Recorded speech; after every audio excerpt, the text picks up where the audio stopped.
Hello. In today's class we're going to look more at limits, somewhat like we did in the last class. We're going to look at them kind of more analytically than we have previously. So a lot of this is kind of recap and building on the stuff we saw in the last class. Let's leave that. Okay. So last time, a lot of our time we spent looking at tables and graphs of functions. But today we're going to look pretty much exclusively at how we can compute limits algebraically. What algebraic techniques can we use to find these limits? And the key idea is that limits, they kind of act nicely if we can perform some kind of algebra on them first. Okay, so first off, let's just take some rules. So let's assume we have two functions, f of x and g of x. The limit as x approaches c of f of x is L. The limit as x approaches c of g of x is K. And we can take those limits and sort of create some rules for those. So first off, if our function is a constant, so just b, then the limit is still b. And that makes sense. If it's just the number 3, then the limit doesn't matter, it's always 3. Somewhat similarly, slightly more complicated, but really not. The limit as x approaches c of just the function x is just c. So if we have a straight line x, we can approach the c and we just get c. The next couple of rules, we can kind of combine things together. So if we add or subtract the functions f and g, then we can just add and subtract the limits. So assuming those two limits exist, if we add the functions, we can add the limits. And similarly, if we take a constant and multiply by the function, in this case f of x, we just take the constant and multiply it by the limit L. So actually these few really very simple rules tell us an awful lot. A couple more we'll introduce. If we multiply two functions together, we can multiply the limits together, right? So that's different than multiplying by a constant. And we're multiplying the two functions by limits. Similarly, we can divide. We just have to be a little careful if we're dividing that this limit in the denominator is not 0. So we don't want to be dividing by 0. And in fact, kind of as an extension of this multiplication rule, if we take the function to a power n, we get the limit to a power n.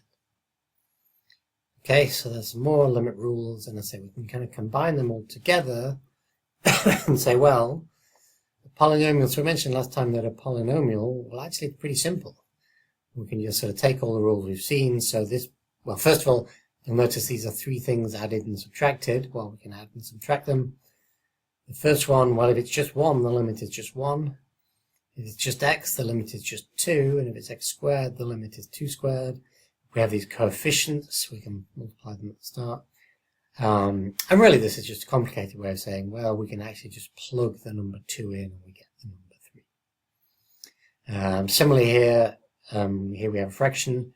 But here, the limit on the top is 4, the limit on the bottom is 3. So we don't really have to do anything, right? We just really plug the number 1 in, and we get 4/3. And that's a good point, that the very first thing you should always try and do when you're finding these limits is just plug the value in.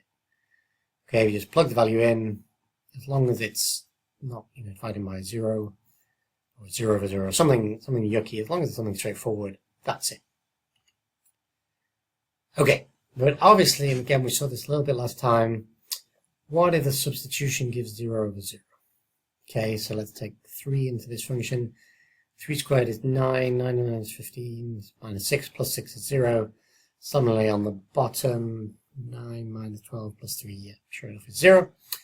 So direct substitution there gives 0 over 0, but 0 over 0 is not the answer. Basically, anytime we see 0 over 0 for one of these limits, that really just tells us there's more work to do. We have to do something else, whatever it may be.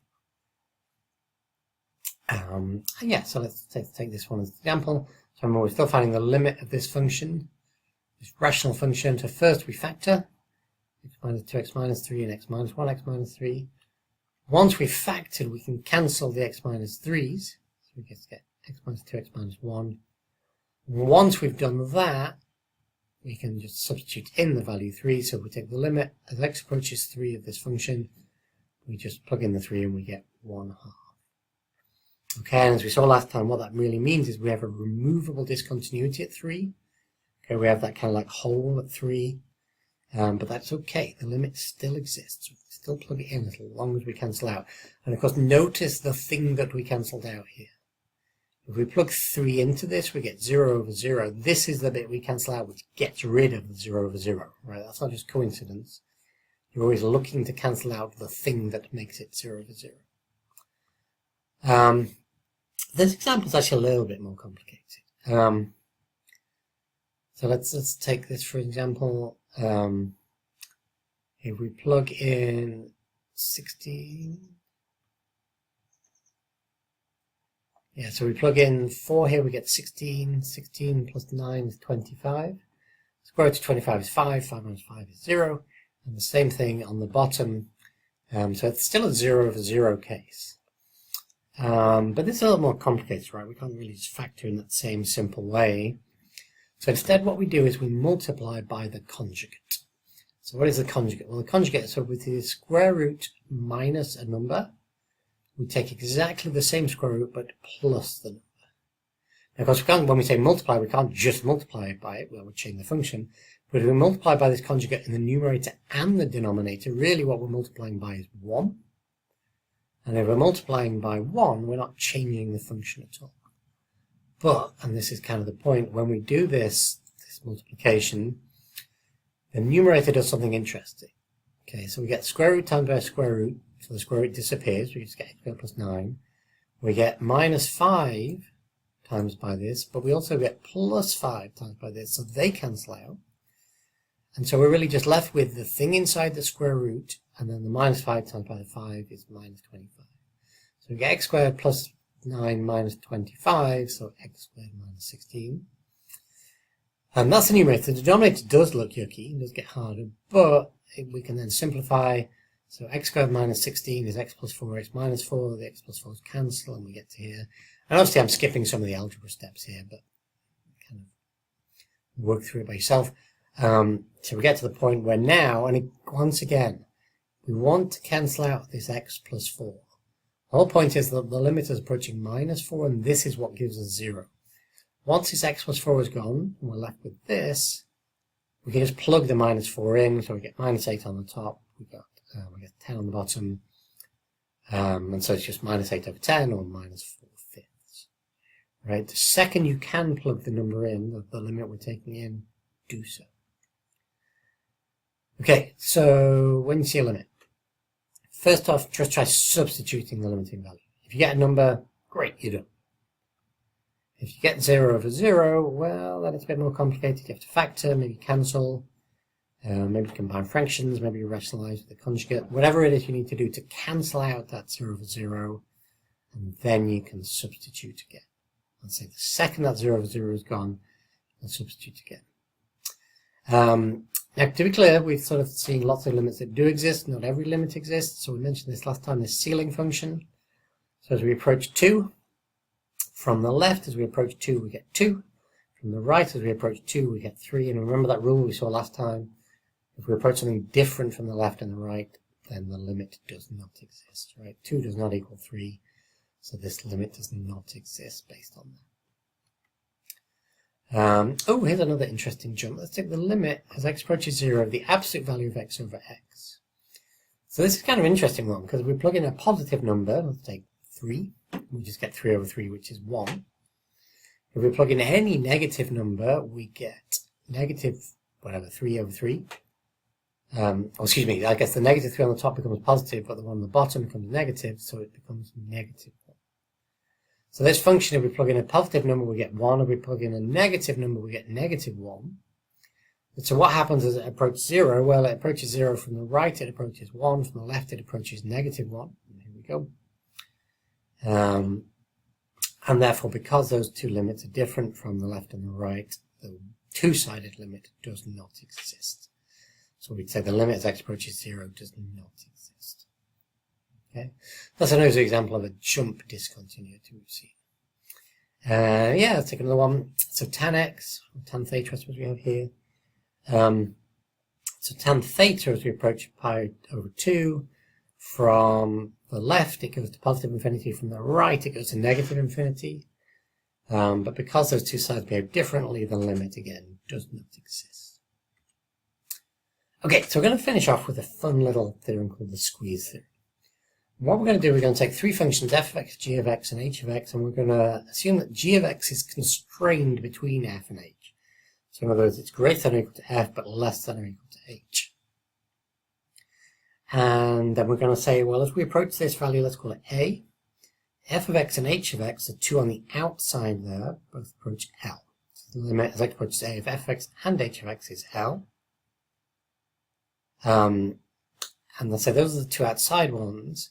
And what the squeeze theorem says is that the middle one must also equal L. Basically, the function g is squeezed between the two functions, the f and the h. And since they're both approaching the same value, the g of x must also equal the same value. And it's easier to see with an example. So let's take the limit as x approaches 0 of x squared sine of 1 over x. Okay. Well, we know that sine of 1 over x can't be bigger than 1 and less than negative 1. Okay, sine is constrained by 1 and negative 1.